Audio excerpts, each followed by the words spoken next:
श्रीराम राम राम श्रीरामचन्द्र जय। श्रीराम राम राम श्रीरामभद्र जय। श्रीराम राम सीताभिराम राम। श्रीराम राम राम लोकाभिराम जय। എല്ലാവർക്കും നമസ്കാരം.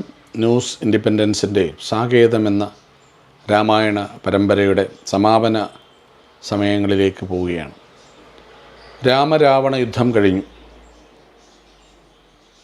സുഗ്രീവൻ വാനരാദികളൊക്കെ ലങ്കയിലുണ്ട്, രാമാദികളുണ്ട്. വിഭീഷണനെ ലങ്കയുടെ ചക്രവർത്തിയാക്കി അഭിഷേകം ചെയ്തു. എത്രയും പെട്ടെന്ന് മടങ്ങി വരണം.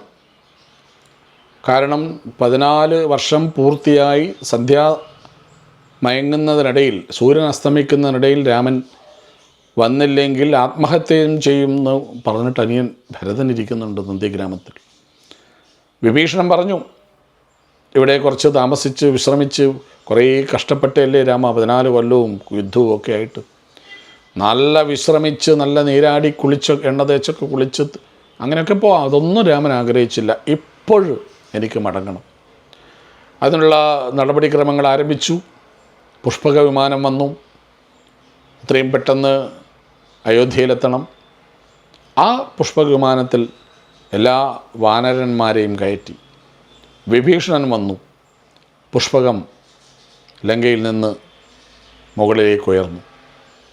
ആ വിമാനത്തിൽ 3 രാഷ്ട്രത്തലവന്മാരുണ്ടായിരുന്നു. അയോധ്യ ഭരിക്കാൻ പോകുന്ന ശ്രീരാമൻ, ലങ്ക ഭരിക്കാൻ തയ്യാറായിരിക്കുന്ന ലങ്കയുടെ രാജാവായ വിഭീഷണൻ, വാനര രാജ്യത്തിൻ്റെ കിഷ്കിന്ധ്യയുടെ രാജാവായ സുഗ്രീവൻ, 3 രാഷ്ട്രത്തലവന്മാരെയും കൊണ്ട് പുഷ്പക വിമാനം ലങ്കയുടെ മുകളിലെത്തി. രാമൻ സീതയോട് പറഞ്ഞു, സീതയെ, ആ കാണുന്ന ത്രികുട പർവ്വതത്തിൻ്റെ മുകളിലാണ് വിശ്വകർമാവ് ലങ്കയെ സൃഷ്ടിച്ചത്. അതാ ആ കാണുന്ന സ്ഥലത്താണ് യുദ്ധക്കളം. രാവണനുമായിട്ട് ഞാൻ യുദ്ധം ചെയ്ത സ്ഥലം. അപ്പുറം കാണുന്നതാണ് കുംഭകർണനെ വധിച്ച സ്ഥലം. ആ കാണുന്ന കണ്ട ഒരു പാലം, അതാണ് രാമസേതു അല്ലെങ്കിൽ സമുദ്രക്കടവെന്ന് പറയുന്ന, നിന്നെ കൊണ്ടുപോകാൻ യുദ്ധം ചെയ്ത് വാനരസേന വന്ന കടവാണത്. അത് നളനാണ് നിർമ്മിച്ചത് 5 ദിവസം കൊണ്ട്. ആ കാണുന്ന സമുദ്രമാണ് ഹനുമാർ ചാടി വന്നതും നിന്നെ കണ്ടതും ലങ്കാദഹനം നടത്തിയതും. അവിടെ ഒരു ചെറിയ കാര്യമുണ്ട്. അവിടെ ആ സമയത്ത് ഹനുമാർ ഈ വിമാനത്തിലുണ്ടായിരുന്നില്ല. വിമാനം പുറപ്പെടുന്നതിനും കുറേ മണിക്കൂറുകൾക്ക് മുമ്പേ രാമൻ ഹനുമാനെ അയോധ്യയിലേക്ക് അയച്ചിരുന്നു. എവിടെയും പറന്നു പോകാൻ കരുത്തനായ മാരുതി നന്ദിഗ്രാമത്തിലിറങ്ങി. എന്തുകൊണ്ടാവാം രാമൻ ഹനുമാനെ അയച്ചത്? അതിന് കാരണം 2 കാരണമുണ്ട്. ഒന്ന്, എന്തെങ്കിലും കാരണവശാൽ വിമാനം എത്താൻ വൈകിയെങ്കിൽ അക്ഷമനായ ഭരതൻ ആത്മത്യാഗം ചെയ്യും. അതിലുപരിയായിട്ടൊരു കാര്യം, രാമൻ വരുന്നു എന്ന് ഭരതനെ അറിയിക്കുമ്പോൾ ഭരതൻ്റെ മുഖഭാവം ശ്രദ്ധിക്കണം. അത് ഹനുമാനക്കറിയാം. കാരണം ഹനുമാന് പരഹൃദയ ജ്ഞാനമുണ്ട്. ഒരു കാര്യം കേൾക്കുമ്പോൾ എക്സ്പ്രഷൻ നമ്മളിപ്പോൾ പറയില്ലേ, ഒരാൾക്ക് അതുണ്ടാക്കുന്ന മുഖഭാവം മനസ്സിലാക്കണം.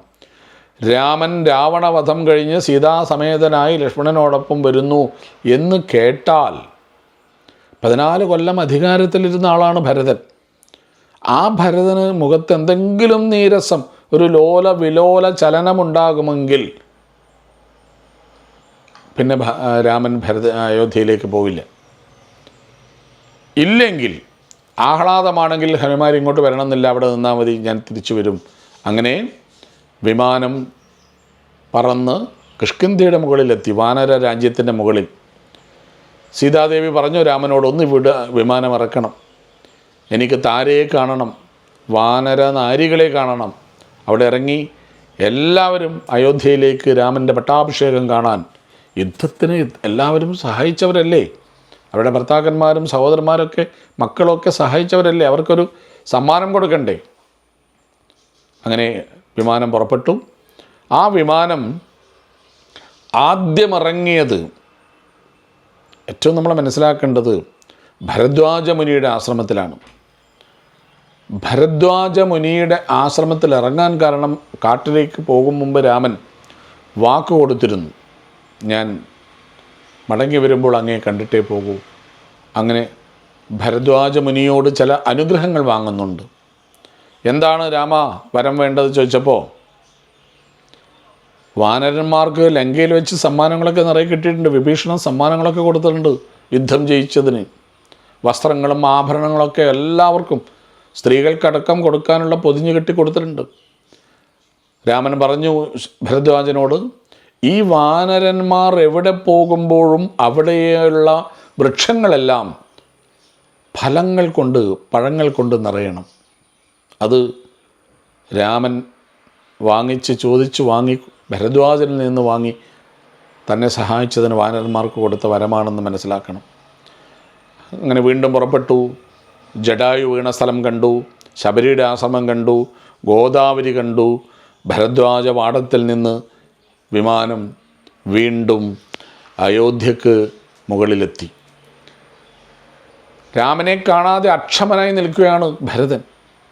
ഒരു വേള ഹനുമാരുടെ മേലെ ചാടി, നീ കുരങ്ങ്, നിൻ്റെ സ്വഭാവം കാണിക്കുകയാണ്, എന്നെ പറ്റിക്കാൻ നോക്കുകയാണ്, എൻ്റെ രാമൻ വരില്ല എന്ന് അസ്വസ്ഥമായി അങ്ങനെ നിൽക്കുമ്പോഴാണ് ആകാശത്ത് പുഷ്പവിമാനത്തെ കാണുന്നത്. ഭരതൻ്റെ ഉന്മാദം ഭ്രാന്ത് പോലെയാണ്. ആ വിമാനം അവിടെ നിലത്തിറങ്ങിയപ്പോൾ വിമാനത്തിൽ നിന്ന് രാമാദികൾ പുറത്തിറങ്ങാൻ വിടാതെ ഭരതൻ ഉള്ളിലേക്ക് കയറി കെട്ടിപ്പിടിക്കുകയാണ്. ലോകത്തൊരു പക്ഷേ ഒരു സഹോദരന്മാരും ഇത്രയും ആത്മബന്ധം പുലർത്തിയിട്ടുണ്ടാവില്ല. ഭരതനെ മടിയിലിരുത്തി അങ്ങനെ കരയുകയാണ് രാമൻ. അവിടെ നിന്ന് വീണ്ടും എല്ലാവരും പുറപ്പെട്ടു. വിമാനത്തിൽ നിന്ന് ഇറങ്ങിയ മുഴുവൻ വാനരന്മാരും രാക്ഷസ നേതാക്കളും രാമൻ്റെ കൂടെ പുറപ്പെട്ടു. വിമാനത്തെ തിരിച്ചയച്ചു. രാവണൻ്റേതായിരുന്നില്ല വിമാനം. വേണമെങ്കിൽ ആ വിമാനത്തെ വിഭീഷണൻ എടുക്കാം, പക്ഷെ എടുത്തില്ല. അതിൻ്റെ ഉടമ കുബേരനാണ്, വൈശ്രവണനാണ്. രാവണൻ തട്ടിക്കൊണ്ടുവന്നതാണ്. അങ്ങനെ എല്ലാവരും യാത്ര പുറപ്പെട്ടു. നന്ദിഗ്രാമത്തിൽ നിന്ന് അയോധ്യയിലേക്കുള്ള യാത്ര. 10,000-കണക്കിന് ആളുകളാണ് രണ്ട് ഭാഗത്തും. പച്ച കുതിരകളെ പൂട്ടിയ തേര് രഥം തെളിച്ചത് ഭരതൻ. ആലവട്ടവും വെഞ്ചാമരവും ഒക്കെ എടുത്തത് ശത്രുഘ്നനും ലക്ഷ്മണനും. സുഗ്രീവനും വലിയൊരു ആനപ്പുറത്ത്. നേതാക്കളെല്ലാം അവർ അങ്ങനെ ആബാലവൃദ്ധത്തിൻ്റെയും അകമ്പടിയോടെ ശ്രീരാമചന്ദ്ര മഹാരാജ് കി ജയാരവങ്ങളോടെ അയോധ്യയിലെ കൊട്ടാരത്തിലേക്ക് അമ്മമാരെല്ലാം വന്ന് മക്കളെ തഴുകി തലോടി കണ്ണീരണിഞ്ഞു. പുനഃസമാഗമത്തിൻ്റെ അപൂർവ സുന്ദരമായ നിമിഷം. അച്ഛൻ്റെ പിതൃശാസനത്തെ, അല്ലെങ്കിൽ പിതാവിന് വേണ്ടി മകൻ ചെയ്ത മഹാത്യാഗത്തിൻ്റെ, ലോകത്തെ മഹനീയ ത്യാഗത്തിൻ്റെ ഒരു പുനഃസംഗമം. എല്ലാവരും പരസ്പരം ആലിംഗനം ചെയ്തു. നാളെ രാമൻ്റെ പട്ടാഭിഷേകം. 4 കടലിൽ നിന്ന് കപികൾ തീർത്ഥജലം കൊണ്ടുവന്നു. സകല ദേവതകളും ആ സമയത്ത് സന്നിഹിതരായിരുന്നു. അങ്ങനെ രാമൻ്റെ പട്ടാഭിഷേകത്തിന് അന്ന് മുതൽ ഒരു രാമരാജ്യത്തിൻ്റെ തുടക്കമായി. ഇന്നത്തെ എപ്പിസോഡ് ഇവിടെ സമാപിക്കുന്നു. എല്ലാവർക്കും എൻ്റെ നമസ്കാരം. ശ്രീരാമ രാമ രാമ ശ്രീരാമചന്ദ്ര ജയ. ശ്രീരാമ രാമ രാമ ശ്രീരാമഭദ്ര ജയ. ശ്രീരാമ രാമ സീതാഭിരാമ രാമ. ശ്രീരാമ രാമ രാമ ലോകാഭിരാമ ജയ.